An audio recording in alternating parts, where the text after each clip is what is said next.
ભાવનગર શહેરના ચાવડી ગેટ વિસ્તારમાં અસામાજિક તત્વોનો આતંક જોવા મળ્યો। ડ્રેનેજ વિભાગની ગાડીમાં તોડફોડ કરી આગ લગાવી હતી। ડ્રેનેજ વિભાગની ગાડીના ચાલક સાથે બપોરના સમયે બોલચાલ થઈ હતી। સળગતી ગાડી પર પાણીનો છંટકાવ કરી આગ પર કાબુ મેળવવામાં આવ્યો। સમગ્ર ઘટનાના સીસીટીવી ફૂટેજ સામે આવ્યા છે। પોલીસ ફરિયાદ નોંધવાની કાર્યવાહી હાથ ધરવામાં આવી છે।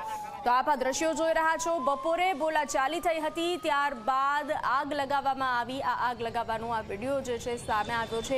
भावनगरनी घटना है। भावनगर शहरना चावड़ी गेट विस्तारमां असामाजिक तत्वोनो आतंक कैमेरामां कैद थयो छे।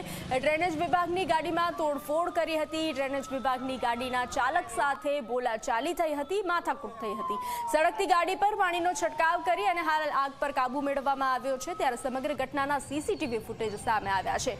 पोलीस फरियाद नोंधवानी कार्यवाही हाथ धरवामां आवी छे।